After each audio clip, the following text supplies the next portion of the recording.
Hey, hey, hey, don't ask me to sing on live streams. What's up? What's up? It is Tuesday, July 7th, 7:01 p.m. on the East Coast. If you're just tuning in, welcome, welcome, welcome. If not, you're probably getting little notification flashes everywhere. So as always, we'll give a couple minutes for people to get in and settled. I see Cash is in the house. What's up, man? Hope you're doing well. Yeah, conference. I am tired, and I'm sure those of you that were at the conference are feeling the same. If you're here and joining us, say hello. Let us know where you're from. And Dave Raven in the house, Matt Bannister, two of my favorite peeps. Hello, hello, hello. Welcome. Yeah, say hi. Let us know you're here. If you're new and you haven't been on, let us know where you're from. Otherwise, if you've been here before, we usually remember, and by we I mean I usually remember. Hey, Allie. If you're at the conference, fill me in. It was quite an experience in San Francisco. Those of you who weren't able to make it. Hi, Sarah from Texas. I'm glad you're here. I'm glad you're new. I was born in Texas, in Houston, in fact. So welcome, welcome. And as I said, if you're just joining us, please say hello. Let us know you're here. We'll get started in probably another 30, 45 seconds. Just let people get in. Mike Sizemore in the house. Hi, Jess. It was great to meet you over the weekend. I'm so glad you loved the conference. Completely exhausted from the conference, but it was amazing. I am so tired for sure. Hello, Grover. Pleasure to see you. We'll definitely be talking some things conference. I always find that there's kind of a down after the up, right? So I figured this would be a good opportunity to talk a bit about it. Hi, Lynn from New Jersey. Welcome, welcome. I was at the conference. Yes. Oh, wait. Are you talking about me? You met me? I think she met me. Yeah. So with all of that, yeah, let's get through some quick housekeeping and then we can jump into to conversation. Again, if you're just joining us, welcome, welcome. Please feel free to say hi. Let me know you're here. Oh, Jesse, I'm so glad you had a great time at the conference. It was great spending time with you. Everybody was such rock stars. It was really remarkable. Let's dive in. So my name is Ethan. I'm a national advocate for the International OCD Foundation. This community conversation is intended to serve as educational content and is not intended to replace therapy, mostly because I'm not a therapist. For treatment-related questions, please be sure to work with your local provider or contact a local clinician. The IOCDF is not a crisis hotline. If you are in a crisis or ever feeling suicidal or unsafe, please go to your local emergency room, call 911 or the 988 Suicidal Crisis Lifeline by dialing 988. Also, we want to create a safe space and be kind and respectful to everyone. At the end of the day, we're all here to support each other.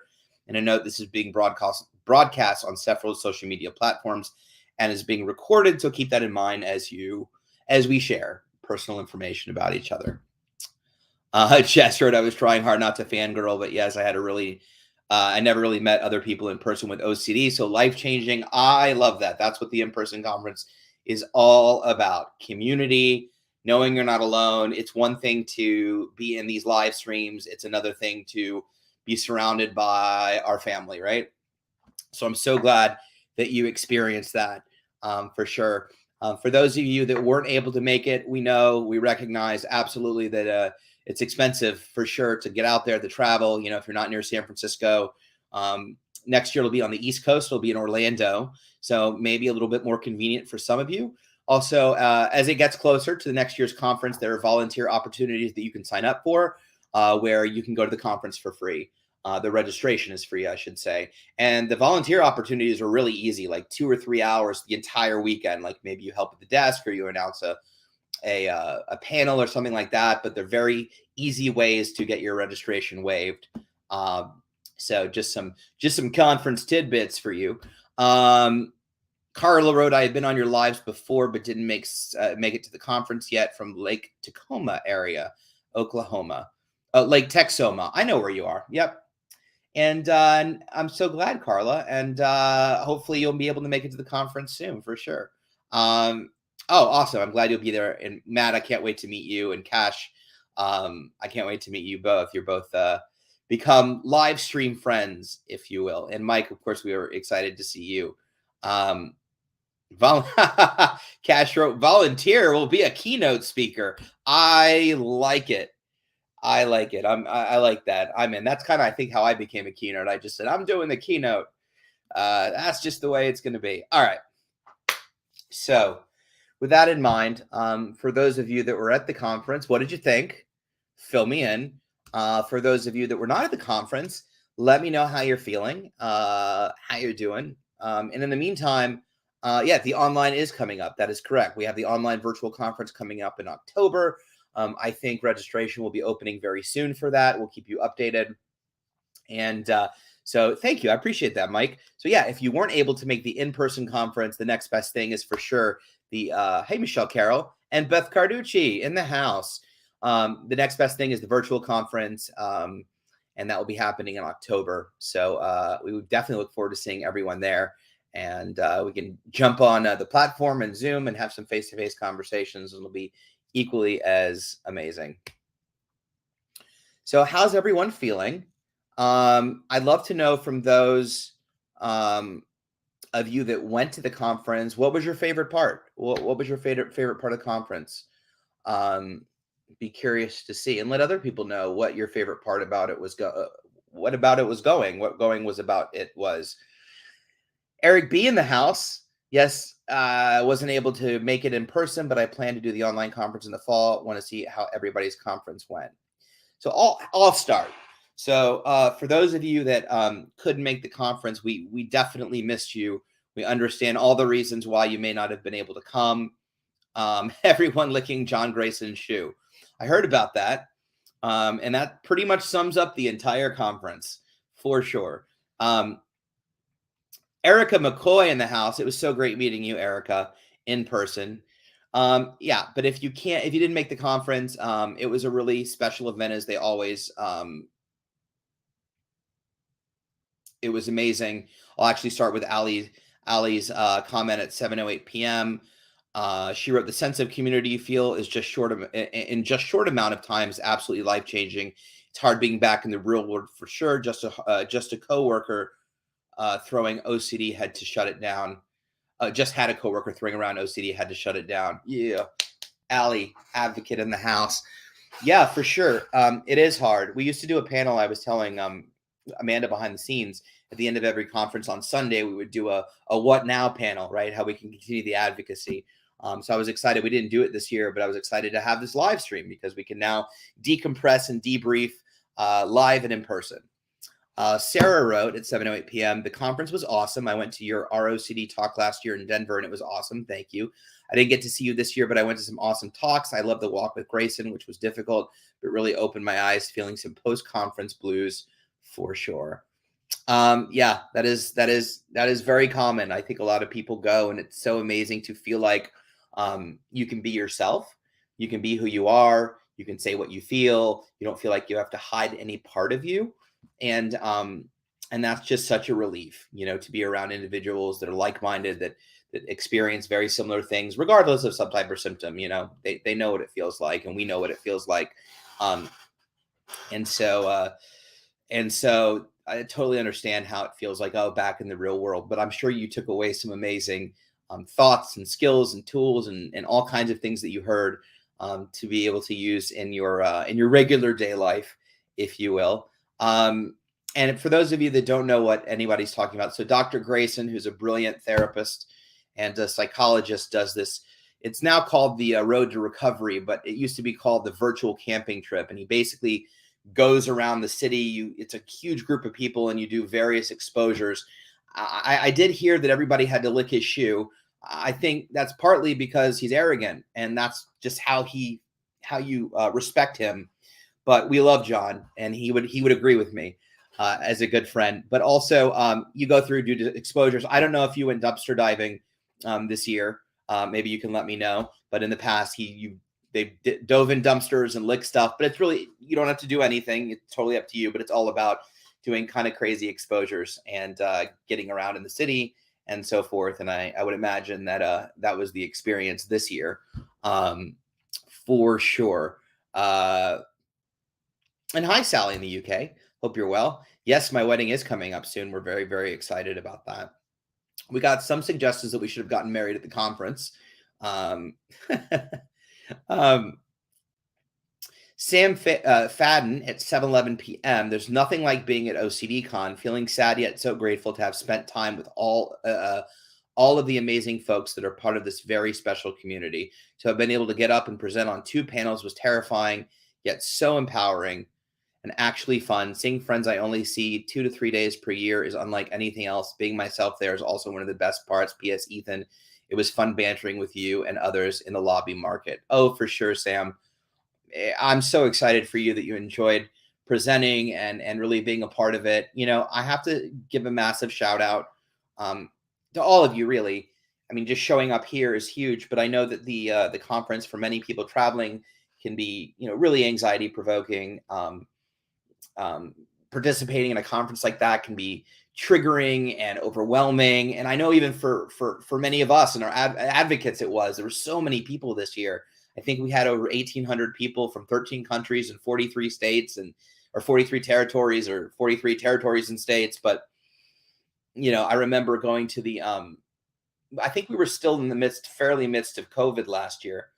So it didn't feel quite but this year at the speakers reception, it was felt like 10,000 people were in this small space. And it was like the stimulation was like, whoa, that's a lot of people.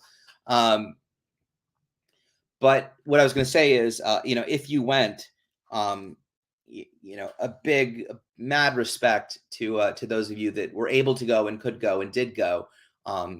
It's an amazing commitment and experience, but I know it can be really overwhelming. And for those of you that are just here, same thing. Thank you for being here, for showing up, for being here to support one another and me to support you. So it's all a collaboration. But anyway, so yeah, the conference, I was going to get into it, but I love Sam's Sam's comment about the conference. And Jess wrote at 7:11 at Cash and Jen, sorry to hear you've had tough days recently. You're not alone here. And some days are rough and some days are better. The one thing that's certain is change and is inevitable. That's right. I always like to say more good days than bad. That's always my kind of my motto, if you will, my mantra to myself. If I can have more good days than bad, then I'm winning.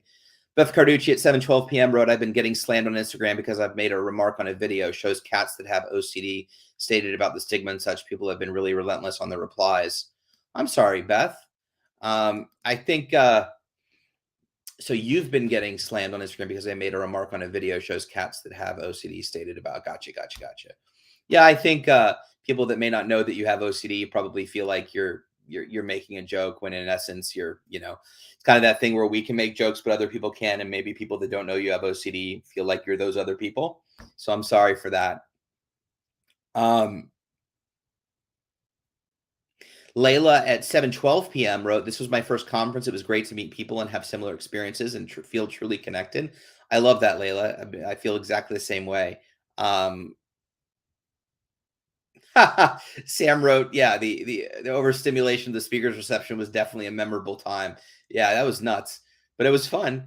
I love this conversation. Thank y'all for weighing in. I'll keep going down, and then we'll get into some additional conversation for folks that weren't at the conference. But I love this because it gives you a glimpse inside what going to the conference is like. I would like to establish more scholarships next year, both for the registration and ideally for travel as well, especially for people that aren't on the East Coast or that Orlando isn't easily accessible for. So stay tuned. I'll be loud and squeaky about that with the IOCDF. Jesse at 7:13 p.m. Why have food at the wedding when you can find lots of snacks in nearby dumpsters? John Grayson would probably approve of that.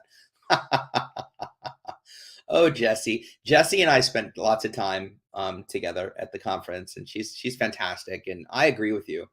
In fact, I would have saved a lot of money if John Grayson had catered my wedding. Unfortunately, that is not the case, but I do like your thinking on that. Carla wrote, now, honestly, how do people do that on exposures like that, dumpster diving and licking shoes? That sure upsets my stomach just thinking about it. That would be hard. I think that would be hard for anybody with OCD or not. It all sounds kind of gross to me. Jesse, we can dumpster cater the wedding. That's what, okay. I like this. Where were you guys a year and a half ago? I literally I'm about to mail like 50% deposit on this wedding thing. And oh my gosh, that's such a great idea. A dumpster cater the wedding. I could imagine like Grayson roaming around the wedding, like, oh, we'll put this here, we'll put that there. I love it. Sarah wrote at 7:13 p.m. Licked my hand that was in a dumpster, gave change to a homeless man, kicked people's tires, got $1 torn up, got rushed at with knives. Sounds like a typical Friday night with Grayson. Wow, it was crazy. Having some difficulty with going from exposure all day to back home. So grateful to be able to go in person and love that it is being offered after. Yeah, absolutely. And it is true. I mean, absolutely. There's lots of exposures there. There's lots of exposures leaving there. And you know, some things are more extreme than others. This was optional, by the way. So this is not required. And this is very much Dr. Grayson's like sort of brand, right? This isn't what ERP always looks like or has to look like. But for those that do it, typically they really enjoy it. So Sarah, that sounds like you embraced everything and probably did things that I wouldn't do. So way to go on that. Beth Carducci at 7:15 p.m. Still cannot go out. 3 years, 3 months. Pandemic fear keeps me home. It's hard. It's lonely. Long COVID is very scary to me. Some freedom could change my life forever. Can't get past the fear. I think we should touch base, Beth, and work on this. I understand your fears and concerns. I think everybody here, you know, would support you in any way that we can. But I would love to see you, you know, regain the parts of your life that you miss. I know that in a way, OCD has a way of twisting our values to where, you know, the protection from long COVID and COVID itself, but specifically long COVID, you know, might feel like a value-driven decision in this moment, right?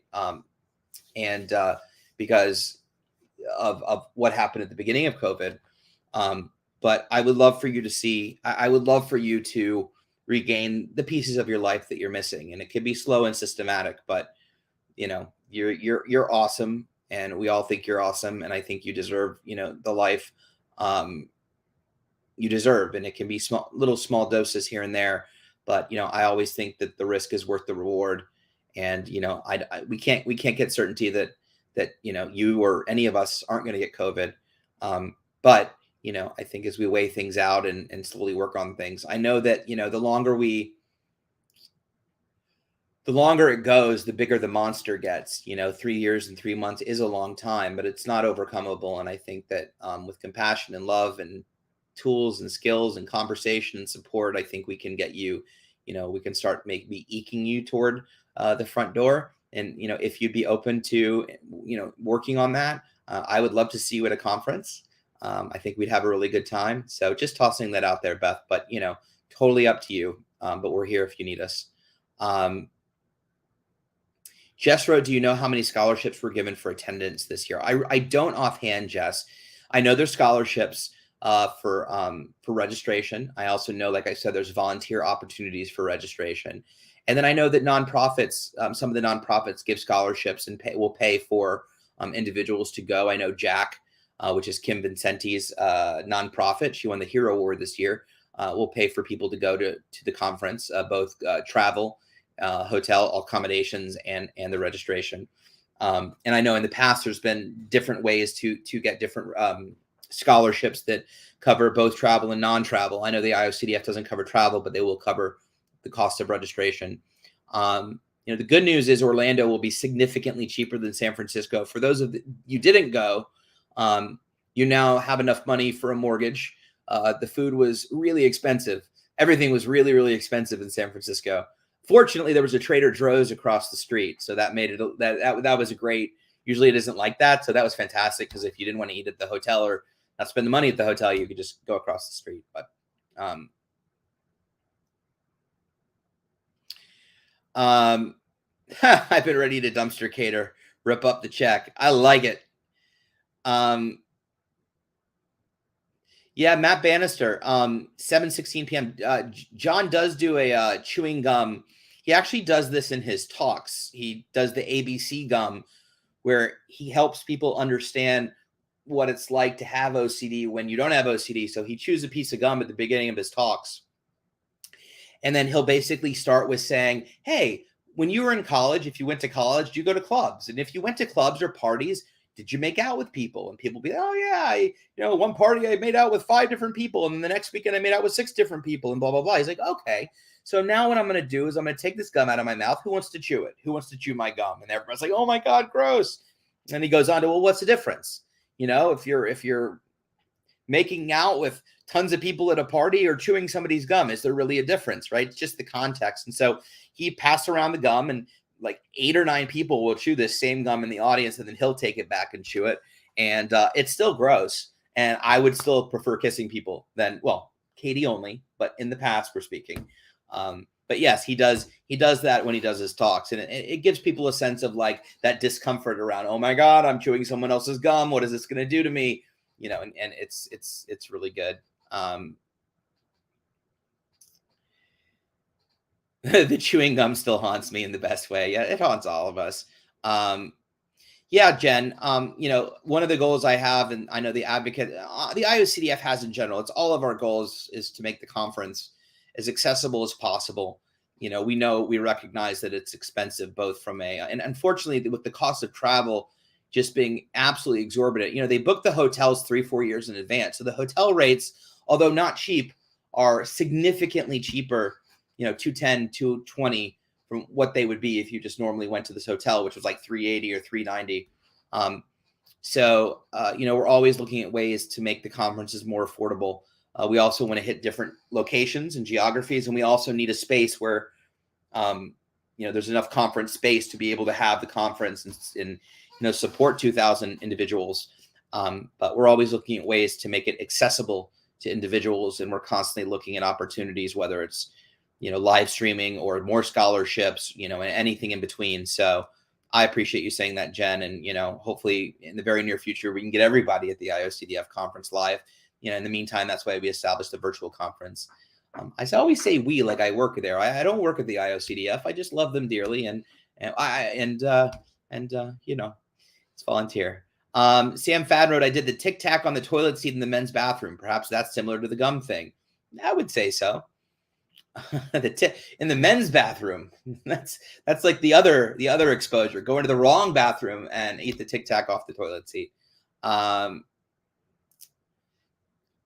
don't. Carla wrote, does he pay the doctor bills for those who actually get sick? I think to this day, I don't know that anybody's gotten sick from his shenanigans.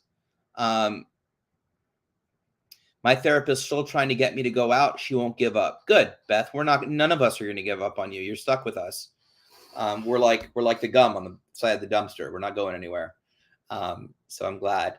All right. So Sarah at 720, you're right. I'm just going to keep going with this, but please let me know if there's something you want me to talk about or a question you want to ask. But I love debriefing on all this good stuff. I really love the talks. Sarah wrote at 7:20 p.m. I really love the talks that talked about how recovery is not linear. I have been in ERP for about 1.5 years and felt guilty for not being better yet. But this conference reminded me that this disorder is not something that can be overcome without time. This is such a great comment. And I just said, if there's anything else you want me to talk about, but I'm going to talk about this, Sarah.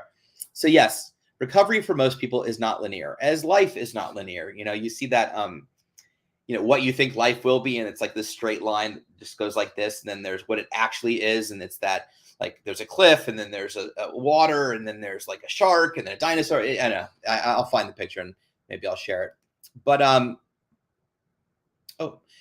in my own journey, if you know my story, it was even not remotely close to linear. It was, I don't know what it was. It was like one of those spirographs that kind of just went all over the place.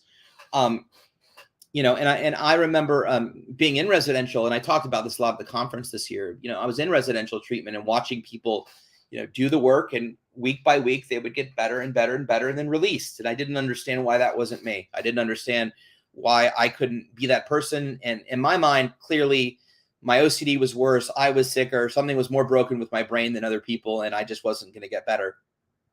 The reality is that OCD is, we all have OCD, and at the end of the day, we all have our subtypes, our symptoms, but OCD is OCD is OCD, and it's all about embracing the uncertainty. We're all individuals, and the treatment and how we approach the treatment and our history and our life's journey, all of that make make a big impact on how our OCD journey goes. Willingness to participate, um, our eagerness, our passion, our willingness to surrender to the treatment. And it's really, I'm not even speaking to like you want to get better. I mean, like you want to get better, but maybe you're scared or terrified, or you've been enabled and reassured for 30 years like I was, right? That's more difficult to undo. So we're all at different places in our journeys when we sort of meet this treatment.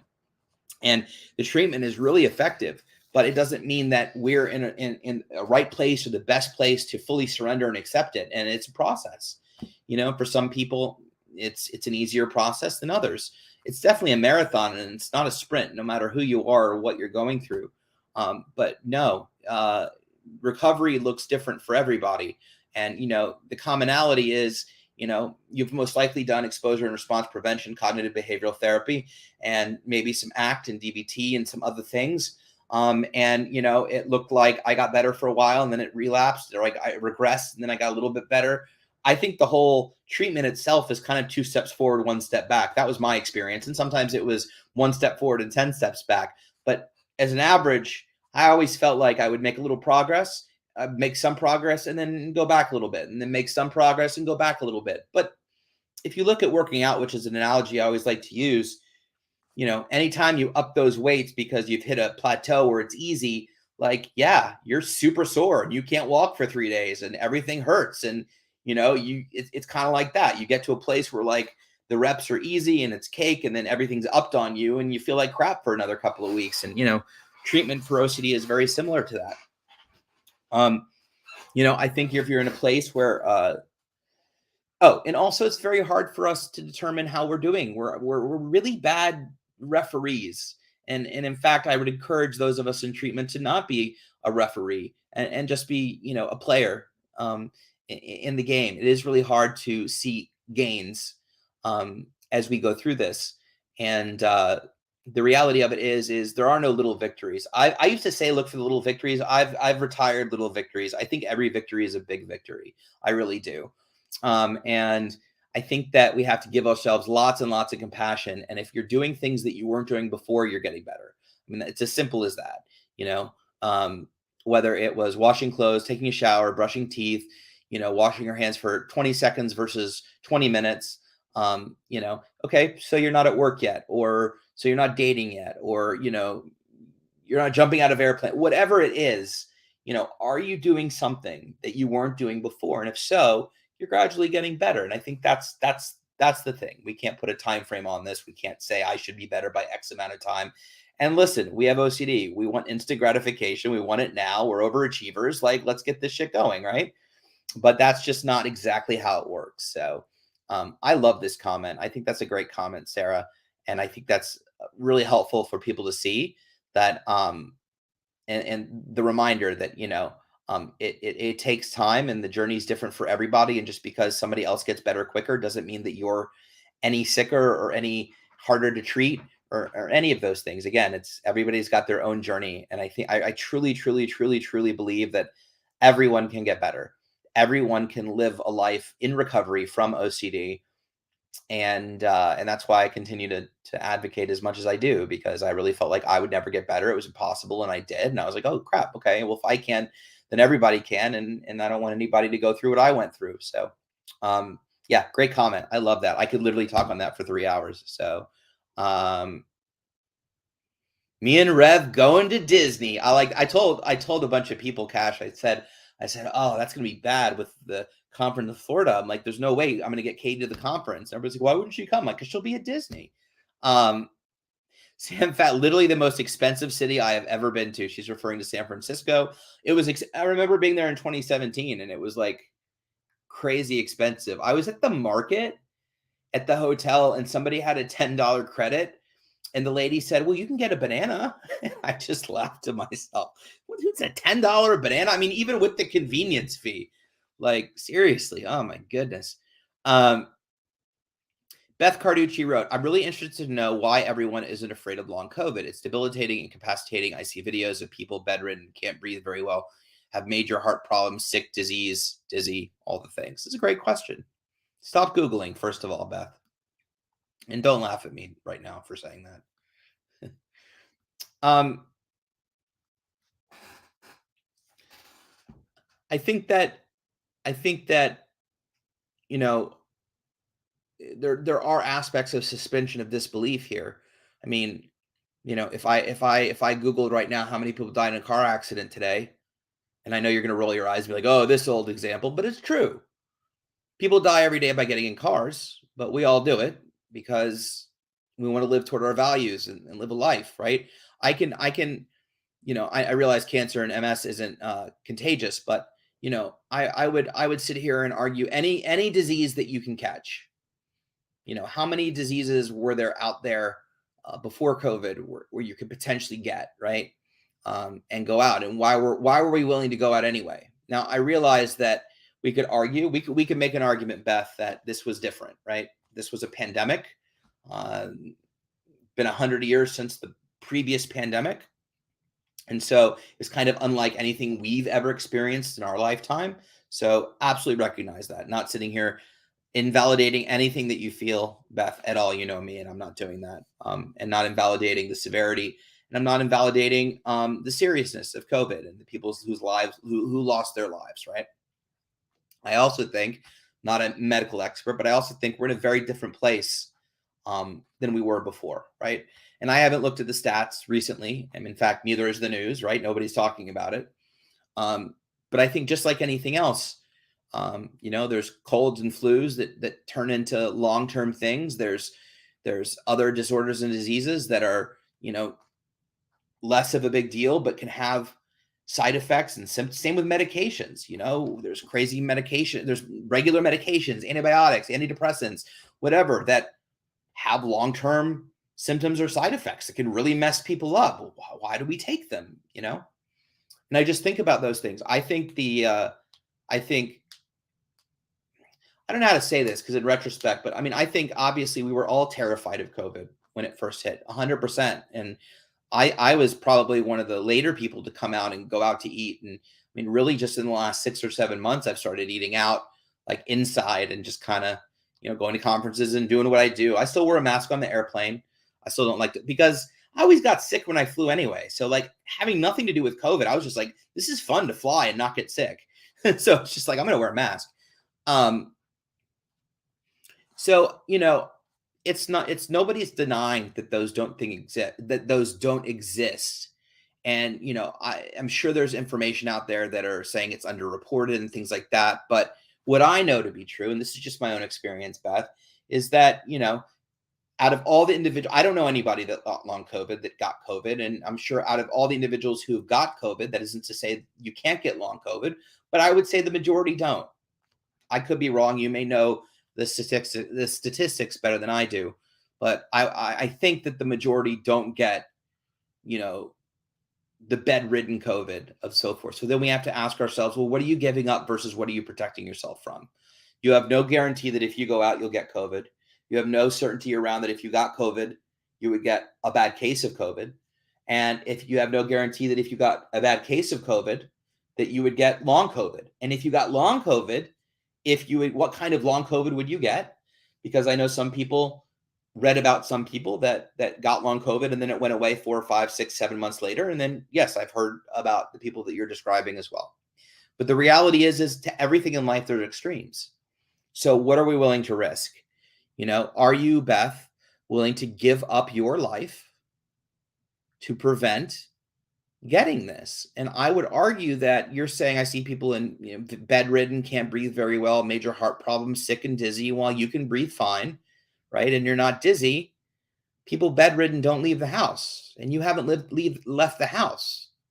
So, and many times OCD creates the reality that we're afraid of, right? So you don't want to get sick, so you don't leave. But in not leaving, so are the people that have long COVID. So it really is a question that you have to ask yourself of what is a risk you're willing to take? And right now you may be screaming, I'm not willing to get it. And that's totally okay. But I know somewhere deep down, you're probably not as happy as you'd like to be. I mean, I've read that in your comments, and I'm taking time because we care about you, and hopefully people are commenting down below. But I think that there's extremes to every disease, disorder, medication. There's always that chance, you know, you go to Chicago, you get shot, right? You know, you go to San Francisco, you get attacked. Um, you know, those extremes always exist. But what does Beth want? You know, if COVID didn't exist, what does Beth want? Um, you know, and to the final point, I think is we're in a very different time. You know, the strains are less debilitating. People have a ton of resistance to it now, whether it's the vaccination or they've gotten it, right? The variants are not as dangerous. It's just a very different time than it was 3 years ago when, you know, the mortality rate was higher and everything was, you know, and even then, you know, it wasn't like Ebola, you know, again, not diminishing anybody who may have lost a loved one from COVID. But I think the combination of we live in a very different COVID time right now. And that isn't to say that it could change. We hope it doesn't. And in the meantime, you know, what risk are you willing to take? Um, and maybe some of the fear is irrational in terms of how much you're trying to protect yourself, you know, and is it worth giving up the things that you value most in order to do that? So just tossing out things to think about, Beth. But I would love to talk to you. We should talk on the phone because I would love to see you doing what you love and getting out there and being badass Beth. I'm coining that, badass Beth. That's my new phrase.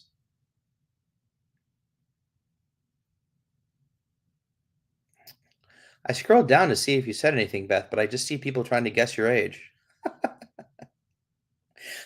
Cash Road, thanks so much. Not going to Chicago now. Ah, yeah, somebody had to know that. I mean, like, hey, Alexander Reynolds in the house. Got lots of hugs and kisses from Alexander. That always makes a good day nice.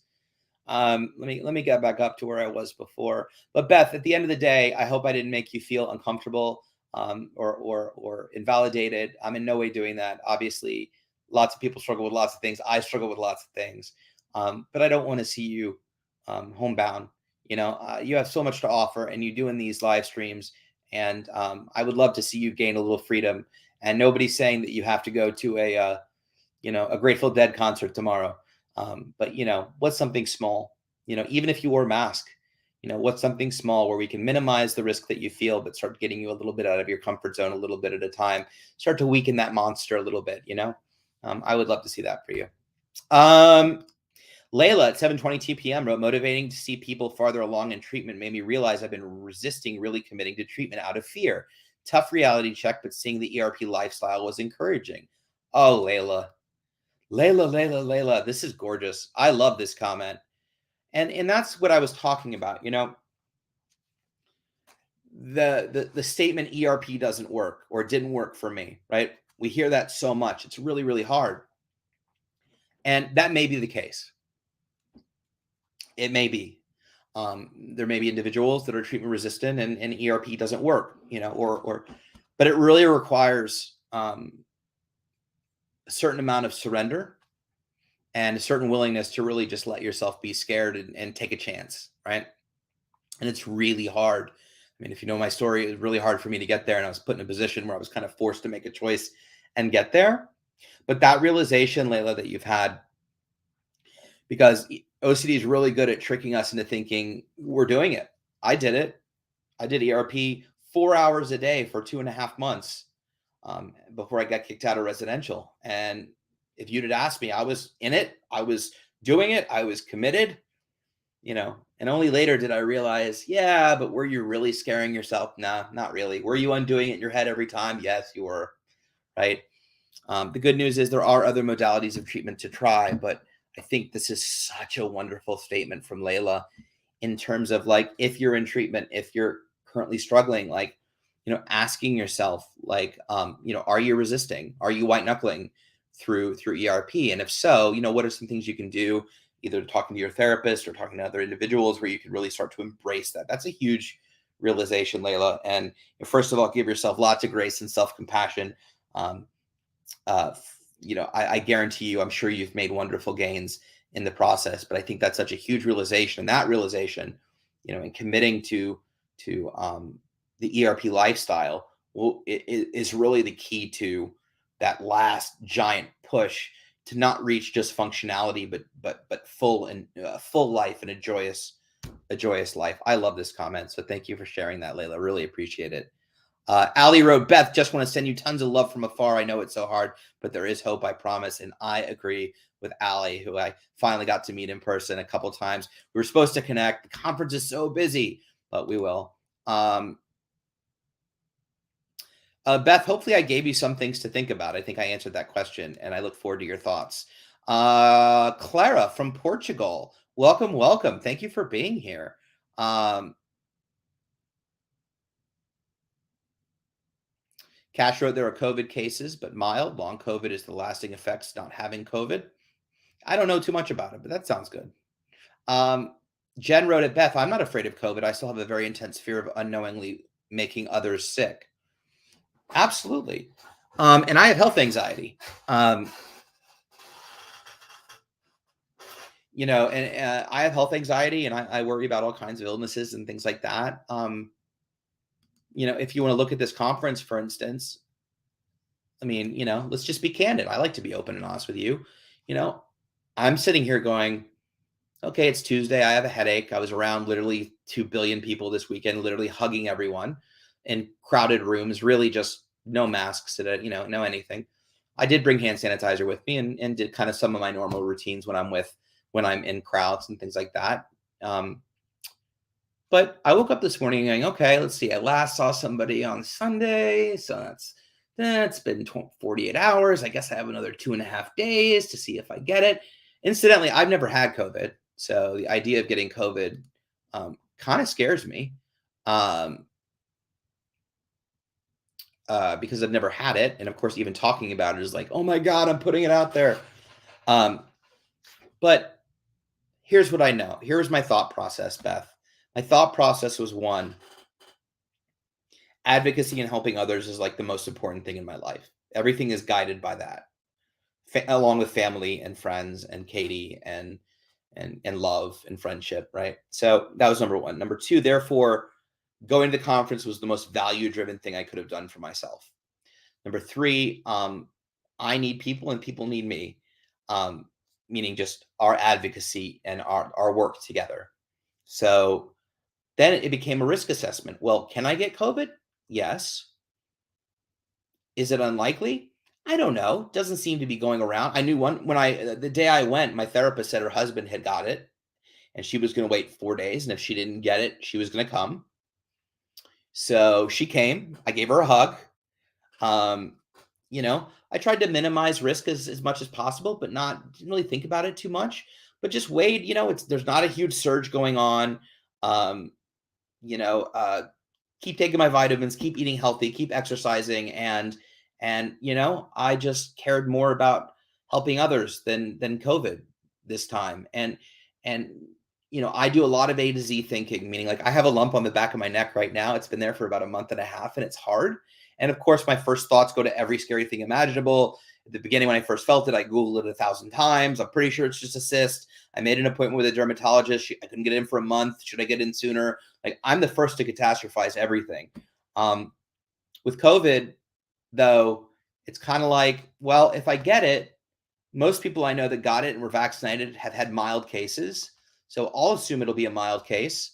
If it's not, I'll handle it in the moment and I'll take it one step at a time. And that's really the thing, Beth, is it's not so much, is COVID dangerous? Is it not dangerous? What's happening now? I think we can get really in the weeds with it all. The question is, you know, just like anything else, can we live with the uncertainty and can we cross those bridges when we come to it, right? So it's not a matter of if I go out, I'll get COVID. And if I get COVID, I'll get long COVID. I'll be bedridden. I won't be able to breathe right and I'll die. I'm not suggesting that's what you're thinking, but that's probably pretty close to what you're thinking, that call A to Z thinking, right? But in reality, there's a lot of steps in between that have to happen. A lot of steps, right? Just like my lump. It could be stage 4 cancer close to my brain, which is where my brain immediately goes, right? Or it could just be a cyst from a clogged hair follicle. And there's a lot of distance between those two things. And there's a lot of things to check off before I get to that final scary thing, right? And I think COVID is the same way, right? We go out in public, there's no guarantee you'll get it. Who knows? And then every little point from there, you know, so I think the first thing is sort of recognizing what's most important to you, And obviously, none of us want to die. We all want to live and be able to help one another and support. But think about the A to Z thinking and think about where your thinking is. And I know you probably look at things, but let's also look at sometimes statistics and facts are okay. And in the I don't usually recommend logic when fighting OCD, but at least in my own experience, the individuals that I know with OCD, who have gotten COVID, have had mild cases and were sick for 4 or 5 days and then got better. With Katie, she had the same. She's a runner. She was terrified to get COVID. She got COVID in January after our Disney trip. I didn't get it. She was sick for 6 days. Didn't feel terrible. Little fever, achy. But I know her heart. When she ran, it took her about 2 months to work back up to running to where she was, but she did. And she's fine. And she's back to where she was. Now, if you ask her if she wants COVID again, the answer is hell no, because she's training for another race and she doesn't want to get it. But, she took a chance and went to the conference and did the best she could and, willing to cross that bridge when we get to it. So, I think crossing bridges when we get to them is a really scary thing, but it really is the only way to move forward through any of our fears, is embrace the uncertainty. And until it becomes a reason to worry, try not to worry about it, or worry and do something anyway.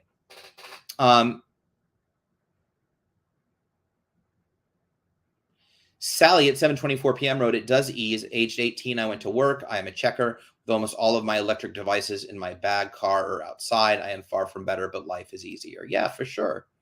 Absolutely. Jess wrote, "I can't speak directly about COVID, but I've had harm OCD and my life became so small from my compulsions.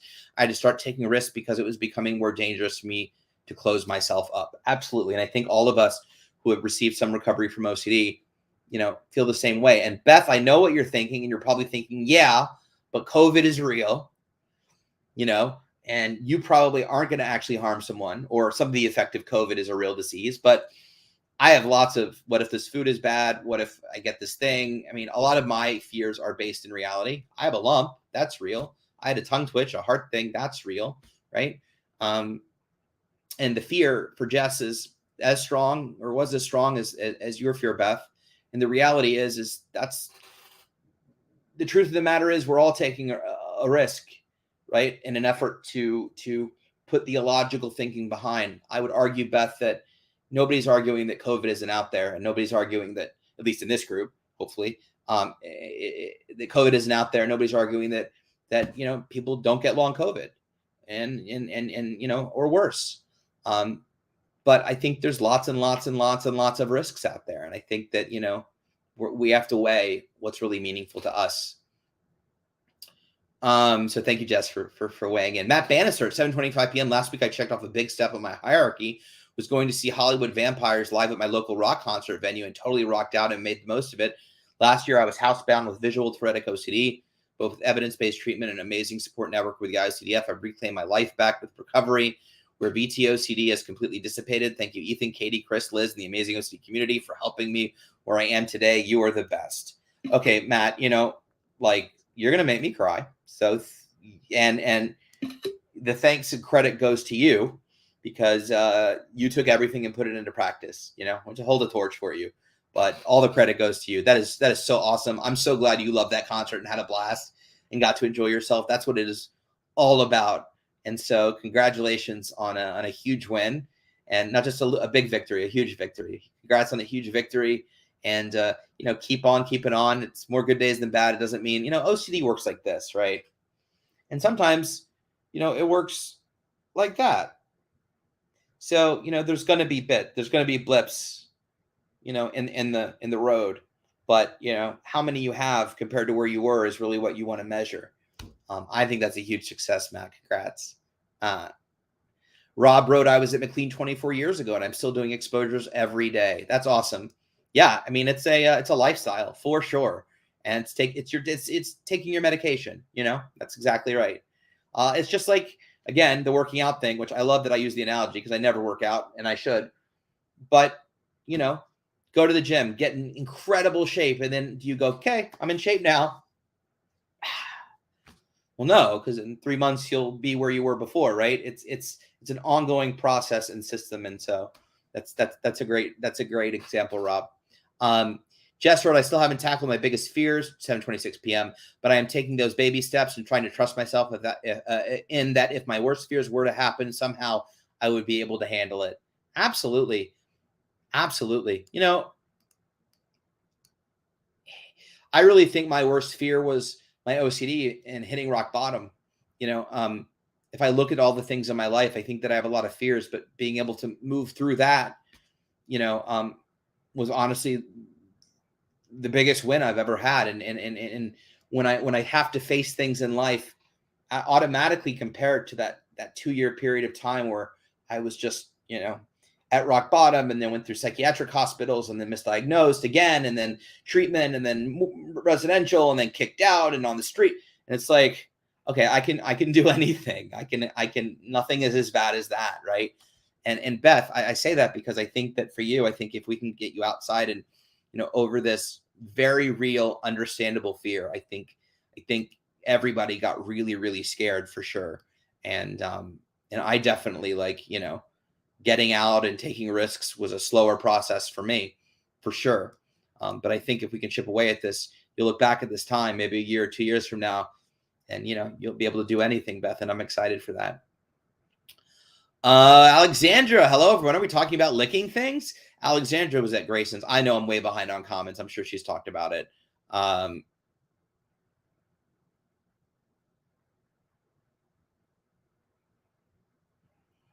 Let's see here.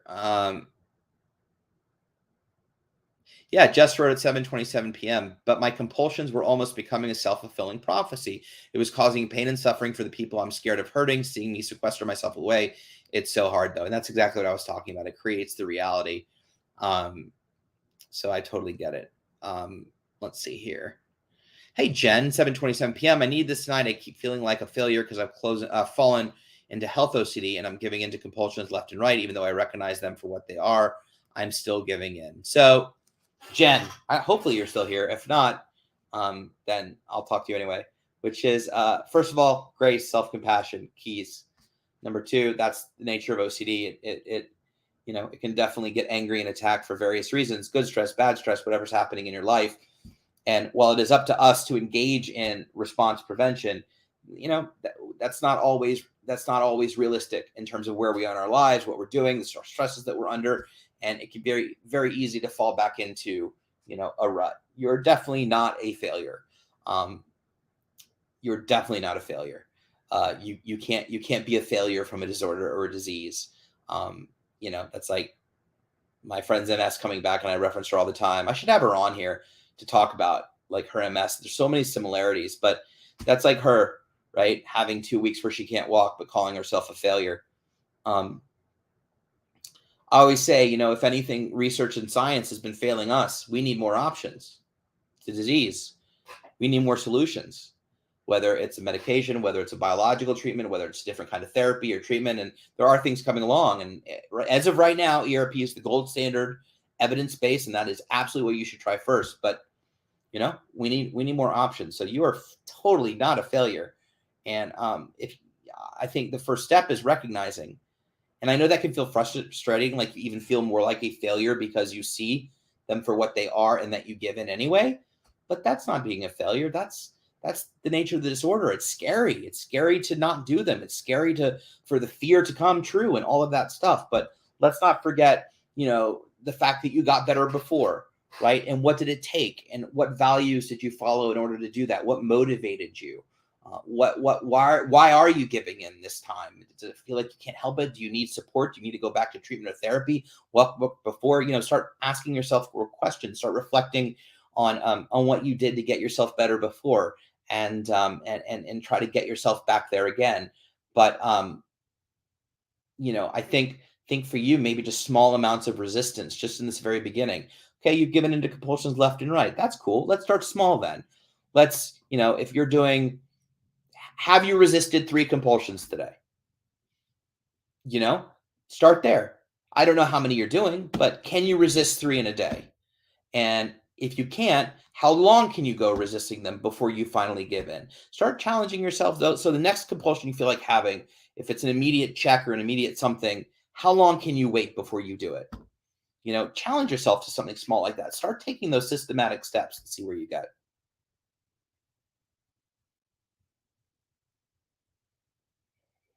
COVID has given me OCD symptoms. It's been a rough time. Everyone has moved on. I feel a bit stuck. Felix, I totally understand that. And I think for a lot of people, I don't know your situation exactly, Felix, but I do know that, for people that do have OCD with health anxiety and things like that, or moral scrupulosity, COVID has definitely exacerbated the situation.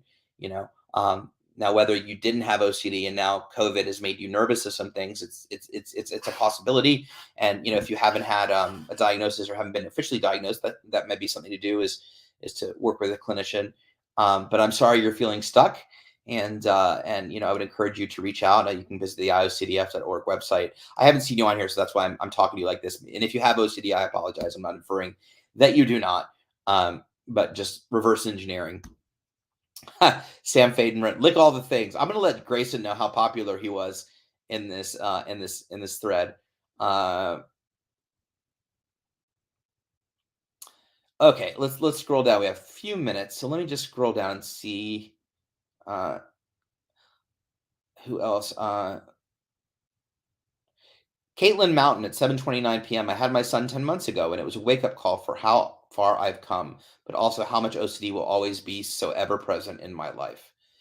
I mean, I think, Caitlin, that number one, that's awesome that you made that realization. I also think that having a child, prenatal, postpartum, is a very common time for OCD, for to either be exacerbated or to actually manifest if someone is predisposed. So I think maybe you might be speaking to that, of like realizing how well you're managing, and at the same time how hard you have to fight. But that's awesome, and keep at it. And the thing is yes, OCD will be so ever present in your life, and that's true. But I think, there's a difference between present and controlling your life. And I will take a quiet OCD thought over me being controlled by OCD any day. And so I think it's very important to lay out what chronic means, right? OCD isn't curable that we know of right now. The word chronic seems very scary for a lot of folks. Like, well, what's the point, right? The point is that diabetes is chronic and MS is chronic, but if you have friends with those things, they're probably living pretty good lives in spite of. I feel cured. Now, you've heard all my ups and downs throughout the year, right? Whether it's OCD or Semitic symptom or whatever it is specific, but compared to being completely bedridden, unable to function, if this is chronic, I'll take it. This is my version of cured. Never thought I'd get married. Never thought I'd have my own business. Never thought I would live a primarily OCD free life for the most part, given ups and downs here or there, doing things that are advocating, supporting a community, supporting the community, you supporting me. This is a life I never thought I'd have. So if I'm here, and when I was certain that OCD would kill me, after 31 years of suffering without the proper treatment. So if this is chronic, I will take it. And I think it's important to note that if you're currently in treatment or therapy, I know it's exhausting and I know it's tiring, and you probably ask yourself, am I going to have to fight this hard my whole life? And if I do, is it worth it? The answer is no, you don't. I do ERPs all the time and I don't even notice I'm doing them. It becomes very much involuntary and a regular part of your programming, to where, as hard as you're fighting now, as exhausting as it is right now, that is not every day of the rest of your life. That's not to say that it isn't 3 or 4 days every 5 or 6 months or 7 months, or I go, days, weeks, months where I almost forget I have OCD completely, and other times where I'm really struggling. And that's why I always live by the mantra, more good days than bad. They can, I can have a week where it's just awful and intense and shitty. But if at the end of the year, I look back and I had 3 weeks of that compared to, 31 years of dysfunction and 2 years of not functioning at all, I would say that's a pretty good year. So I love that. Thank you for sharing. I know we're out of time. I just want to see if there's Hazem is here. Hi, Hazem. Pleasure to meet you at the conference. I'm going to end on this, Melissa Marquez, and I apologize if I didn't get to your question. 7:33 p.m. Hello here, Ethan, or hello there, Ethan. What would you say was your favorite part of the conference? I'm definitely having conference withdrawals here. That's why I was getting on, Melissa. It was a great first experience. Fantastic work to all that made it possible. And it was awesome meeting you and your husband, Melissa. I think without a doubt, my favorite part of the conference is just meeting you. That is always, I think I think that's always been my favorite part, and remains my favorite part. There's nothing better than meeting people in the hallways, in between panels or sessions or for a meal and just talking, and hearing your stories and me sharing my stories. I've always talked about like at boiled down into essence, what is advocacy? And that's what it is to me, right? These lives are amazing. I'm so grateful for lives and media and all that stuff. But if my world was just consisted of talking to individuals and sharing stories and supporting each other, I'd be complete. And that's what the conference, at least for me, is always the highlight of my conference and allows me to do, which is connect with people and talk to them, whether it's a friend who I've known that's crying because she's triggered or upset, or somebody that's just trying to better understand. You got a $25 credit daily? Sorry, I was reading Sam's credit. They kept asking if I had a credit, and I didn't have a credit. But now I feel good that I didn't have a credit because I'd just be pissed it didn't get you anything. Anyway, yeah, for me, I this conference in particular, I had less formal things to do than usual, so I actually got a lot of time to spend talking to folks and in the hall, and it was really special. I left completely. My heart is full. I feel so fulfilled and so grateful, and I'm so energized to continue working with the community and working with the IOCDF to continue to make, help people get better and help myself get better and help people access treatment and education and stigma reduction and inform the media and just all the things we've been doing. I came up with new ideas this conference that I can't wait to sort of get in the works and get going. So for me, that was definitely my favorite part of the conference. So thank you for asking that, Melissa. It was awesome spending so much time with everyone. Scrolling down quickly, I know we're out of time, but I just want to see. Yeah, there's some great questions here. All right. Well, I was going to say, if you have questions, I'll give out my email address at the end. I was going to stop giving out my email address because it's gotten so, I get so many emails, I can't answer them all. But I see I didn't get to some questions. It's after the conference, so we're going to give it out. So stay tuned for the end. I'll give out my email address. Let me get through some quick words. Words would be helpful. I want to thank the IOCDF and Amanda behind the scenes for making this possible. And of course, all of you for being amazing advocates and support for Beth and all our favorite people on here. If you're new and you're just joining us, I hope you enjoyed it. You'll tune in. We're here every 2 weeks on Tuesday at 7. So thank you for being here. And for those of you that were at the conference, it was awesome meeting you. If I didn't meet you, please come up and bother me next year. And I'm so glad you had a great time. Some quick announcements. Walks are taking place across the country. You can visit iocdf.org/walk to find a walk near you. And also tomorrow, July 12th, you can join Kyle and Dr. Abramowitz for the research roundtable. They'll be talking about the Y box. If you don't know what the Y box is, that is the standard measurement of OCD severity. Typically, when you go and get assessed for OCD, they will give you a Y box where you go over symptom subtypes, and then they determine severity from there on a severity scale. Finally, this live stream is one of many, and you can see the entire schedule at iocdf.org/peace of mind. As always, if you need resources, you can visit iocdf.org. Finally, my email, there you go. My email address is justethan@iocdf.org. If you have questions, since there isn't a live Q&A tomorrow, that isn't research, if you have questions that I didn't get to or just want to talk, feel free to answer. Email me at justethan@iocdf.org.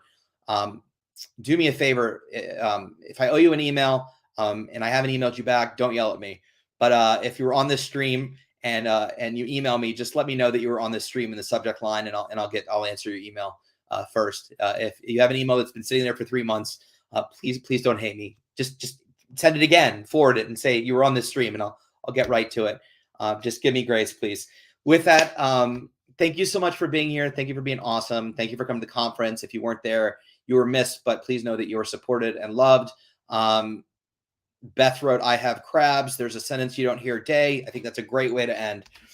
With that, thank you so much for spending your Tuesday evening. Stay safe, stay vigilant, feel the feels. Don't let OCD off the hook. And we'll see you 2 weeks from today. Have a beautiful evening. Good night.